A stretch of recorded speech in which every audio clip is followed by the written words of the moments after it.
Salut à toutes et à tous, on se retrouve aujourd'hui pour le récap de l'actualité WWE de la semaine.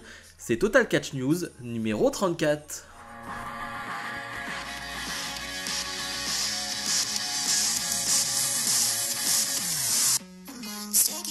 Et on commence directement parce qu'il y a pas mal d'informations, de rumeurs, bref, comme d'habitude, vous le savez, vous n'oubliez pas de mettre le pouce vers le haut et de vous abonner, c'est hyper important pour le référencement.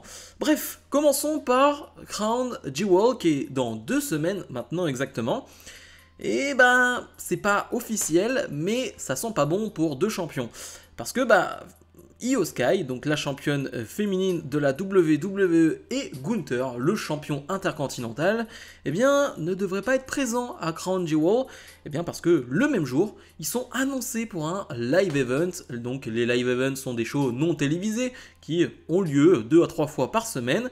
Eh bien, cette fois-ci, il y a un live event en même temps que Crown Jewel. Je rappelle que Crown Jewel, c'est en Arabie Saoudite. C'est pour ça qu'il y a un live event aux États-Unis avec donc, eh bien, il semblerait-il, Io Sky et Gunther qui ne participeraient donc pas à Crown Jewel. Alors, d'un côté, est-ce que c'est étonnant? Pas réellement, parce que Gunther défend son titre de champion intercontinental assez fréquemment en weekly du côté de Raw.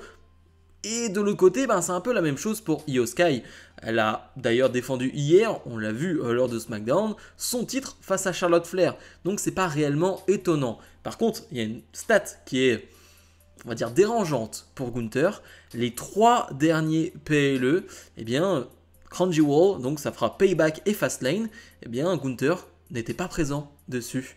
Alors, moi je veux bien évidemment que ce titre de champion intercontinental soit un titre défendu à Raw de temps à autre. C'est très bien et ça a permis au règne de Gunther d'être aussi légendaire qu'il l'est aujourd'hui, bien évidemment.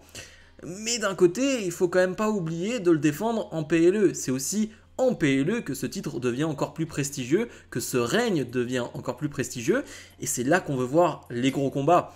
Et je trouve ça dommage de se priver de ce genre d'affiche, que ce soit pour Io Sky et Gunther. On ne peut pas mettre tout le monde, tout le temps sur les cartes, bien évidemment. Et je préfère des cartes, on va dire, plus réduites que des cartes avec 10 matchs, tout simplement pour mettre des matchs de championnat, bien sûr. Mais il y a une limite à ça. Il faut trouver cet entre-deux qui, pour l'instant, je trouve, n'a pas été trouvé. On va parler maintenant des Survivor Series. Alors pour l'instant, c'est Survivor Series. On ne sait pas encore si c'est réellement Survivor Series War Games. C'est les infos, les rumeurs qui sont sorties, mais rien d'officiel pour le moment. Mais ce qui est sûr, c'est qu'on sera donc du côté de Chicago. Et donc, eh bien que il y a une énorme demande de la part des fans de la WWE, à tel point que la WWE a remis en vente des billets, parce que eh bien, on était à 13 000 spectateurs, 13 000 fans présents dans l'arène, ce qui était la capacité maximum, en tout cas pour le moment, c'était ce qui était demandé par WWE. Le show était complet. Mais vu les demandes, la WWE a décidé de faire en sorte de réduire, on va dire, le décor, etc., de réduire un maximum l'espace pour offrir d'autres places. On arrive donc à 15 000 personnes qui seront présentes dans la salle. Il faut savoir que là, c'est déjà parti. C'est-à-dire que vraiment, dès qu'ils ont remis ces billets en vente, c'est pas sold out encore pour le moment, mais quasiment. Donc c'est pour vous dire à quel point il y a une forte demande du côté de ce PLE. Pour plusieurs raisons, on en parle déjà depuis quelques semaines de ce possible retour de CM Punk. Bon, on verra bien. Je m'avance pas, on va pas en reparler aujourd'hui. Il n'y a pas eu de rumeurs, il n'y a pas eu de news ou quoi que ce soit cette semaine sur CM Punk, donc on va pas revenir dessus. Moi, mon point de vue, c'est que je préfère ne pas m'y attendre. Comme ça, si ça arrive, tant mieux. Si ça n'arrive pas, eh bien c'est pas grave, parce que je m'y attendais pas. Mais forcément, certes, il y a l'ajout et on va dire l'atout CM Punk, mais on est du côté de Chicago, on sait à quel point c'est une ville de catch tout simplement. Et c'est vrai que pour un gros PLE, Survivor Series, c'est un gros PLE, eh bien 13 000 places, ça paraissait quand même très peu par rapport à ce qu'est Chicago, par rapport à ce qu'est Survivor Series. 13 000 places, ouais, on aurait pu s'attendre à ce que la WWE vise plus grand, plus haut. Pour une fois, ils ont visé petit, ce qui est quand même assez rare du côté de WWE. On arrive donc à 15 000. Je ne sais pas s'ils pourront faire plus que 15 000, honnêtement, je ne sais pas comment ils vont trouver cette place. Je crois que tu peux arriver dans cette arène à 19 000 maximum, mais je crois qu'avec les installations WWE, c'est plus compliqué que ça. Bref, on verra bien, et je rappelle que c'est dans plus d'un mois, je crois que c'est le 24 novembre, on est le 22, on a le temps. On a encore le temps, et c'est déjà quasiment complet. Grosse attente pour ce show. On va rester sur le thème Survivor Series et sur le thème des possibles retours. Depuis quelques semaines, là aussi, on parle d'un retour de Randy Orton qui commence à se préciser. Et on nous avait parlé des Survivor Series. Eh bien, WrestleVote, qui est assez fiable, eh bien, nous dit que, justement, le retour de Randy Orton est en marche, c'est réel, et qu'on parlerait d'un retour le week-end des Survivor Series. Ce qui est important, c'est les mots week-end. Parce que ça veut tout et rien dire. Le week-end, ça veut dire qu'il peut très bien apparaître du côté de SmackDown, le vendredi soir. Et donc ça, c'est quelque chose à ne pas mettre de côté. Et soyons fous, parce qu'on est dans les théories, on est dans le fantasy booking. Si CM Punk est amené à faire son retour à Chicago le lendemain, ce serait peut-être pas une mauvaise idée de ramener Randy Orton le vendredi à SmackDown. On verra bien où ça nous mène. Mais donc, pour préciser son retour, de nouveaux produits et une nouvelle campagne, on va dire, autour de l'image de Randy Orton est totalement prévue pour son retour. C'est pour vous dire à quel point tout est en marche. Je ne vais pas aller plus loin, on en a déjà parlé vraiment beaucoup ces dernières semaines du possible retour de Randy Orton. On attend de voir, maintenant on n'a qu'une hâte, c'est de le voir de retour, de le revoir sur un ring. Semblerait-il que ce serait du côté de SmackDown, c'est un peu les échos, les rumeurs qu'on a pour le moment.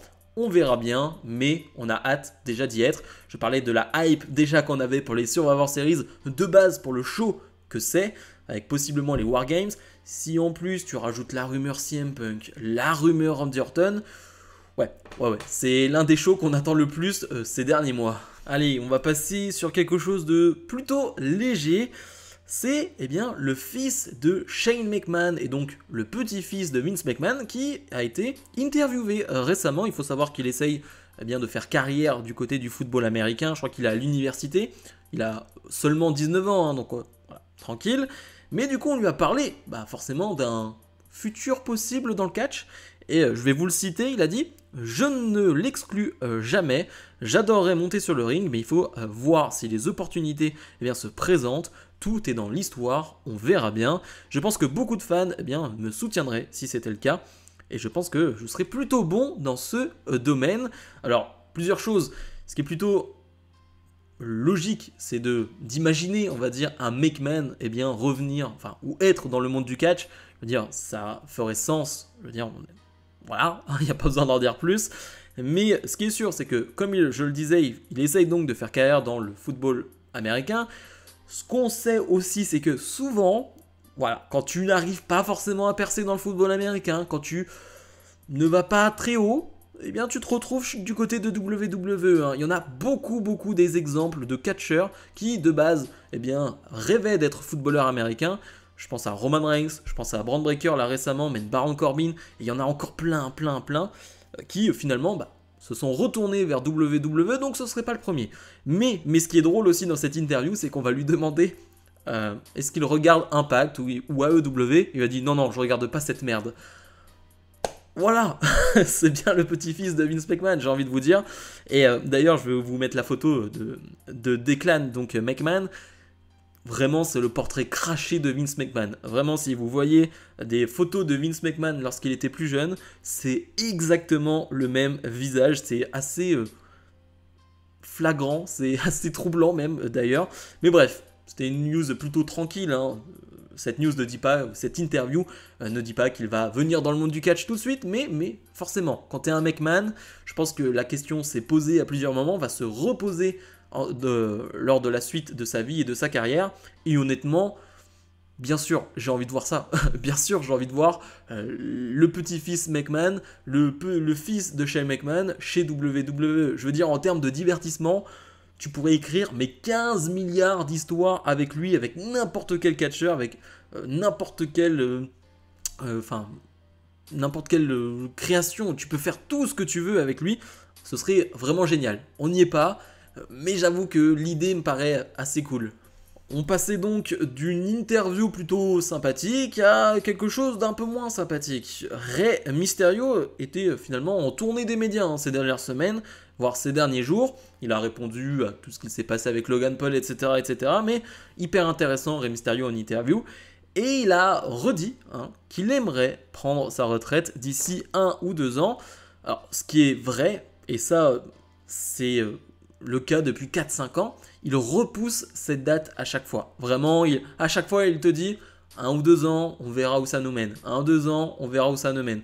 Et toujours, la question, et ce qu'il dit à chaque fois, c'est si mon corps peut encore supporter les dégâts du catch. Est-ce que mon corps peut être encore utile, enfin pas utile, mais est-ce qu'il est capable d'endurer ce que je fais sur un ring?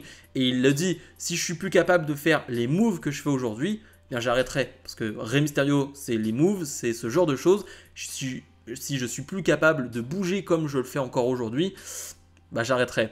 Et donc c'est plutôt marrant dans un sens, parce que Rey Mysterio, comme je l'ai dit, il repousse cette date petit à petit. Mais pas marrant parce qu'on se dit que ça va arriver un jour et qu'on approche vraiment de cette date. Rey Mysterio, il a 48 ans, il va vers ses 49 ans je crois, donc il va s'arrêter aux alentours des possiblement 50 ans. 35 ans dans le catch, 35 ans de carrière en tant que lutteur. Voilà, il n'y a pas besoin d'en dire plus. Et il arrive encore à bouger vraiment de manière très rapide, très fluide. Honnêtement, tu ne vois pas qu'il a 48 ans. Il est très à l'aise encore sur un ring et c'est toujours un régal de le voir sur un ring de la WWE. Je le dis quasiment chaque semaine, à chaque fois qu'on le voit en action, mais profitons, profitons, profitons. À chaque fois qu'il est dans un ring, profitons de chaque seconde, de chaque minute où on a la chance de voir Rey Mysterio encore en action, encore dans un ring de catch, parce qu'on sait qu'un jour ou l'autre, ça va s'arrêter. Quand? Moi, je reste prudent, je me dis que les 1 ou 2 ans, bon, on verra bien, mais ça va arriver et je pense qu'on n'est pas prêt pour ce jour-là. Et je voulais terminer sur une note positive, sur une très belle note en parlant du regretté Bray Wyatt. Il y a une interview qui est sortie donc dans le journal Metro, et je vais vous la citer cette interview. Donc, avant le retour de Bray Wyatt à la WWE à Extreme Rules 2022, Jason Baker, ami de Wyatt, qui a aidé à créer la Firefly Funhouse et ses masques, a découvert que sa grand-mère était décédée. Et tout simplement, Bray Wyatt l'a découvert et il a proposé de repousser son retour à la WWE, affirmant qu'il savait à quel point la grand-mère de Baker comptait pour lui, qu'il ne pouvait pas faire son retour sans lui et qu'il ne lui en voudrait pas. Et certes, pour certains, ce sera peut-être une histoire anodine, pour certains, ce sera peut-être une histoire sympathique, mais qui n'ira pas plus loin. Mais moi, ce genre d'histoire, ça me touche énormément, parce que forcément, Bray Wyatt nous a quittés, donc avoir ce genre d'histoire encore aujourd'hui, d'amis proches qui nous racontent ça, moi personnellement, ça me touche encore. Et surtout, ça montre encore une fois, et ça on le dit depuis son décès, quel homme était Bray Wyatt. Voilà, c'était un homme formidable. De tout ce qu'on lit, franchement, je n'ai lu rien de négatif sur Bray Wyatt. Vraiment, il n'y a que des choses positives. Et certains me diront, oui, mais c'est parce qu'il est décédé, donc les gens vont être sympas avec lui. Mais non, c'est pas le cas. C'est vraiment pas le cas. On l'a vu dans l'histoire des hommes décédés qui avaient fait des mauvaises choses et on leur a encore reproché. Là, Bray Wyatt, il n'y a que du positif. Et c'est même pas du positif, c'est juste de belles histoires. C'était une très belle personne. Et forcément, je pense qu'il nous manque à tous. Il manque à sa famille encore plus, je l'imagine. Ça doit être atroce. Mais voilà, je voulais terminer sur cette note-là parce que je n'oublie pas Bray Wyatt et je pense que vous aussi, vous n'oubliez pas Bray Wyatt. Bon. Toujours compliqué de terminer les news avec ce genre d'informations plutôt touchantes, bien sûr, mais ça reste positif, donc gardons le sourire. J'espère comme d'habitude que ce récap de l'actualité WWE de la semaine vous aura plu. N'oubliez pas, je le répète, de mettre le pouce vers le haut et de commenter voilà, les informations que je vous ai données. Nous on se retrouve dès la semaine prochaine pour d'autres vidéos. Salut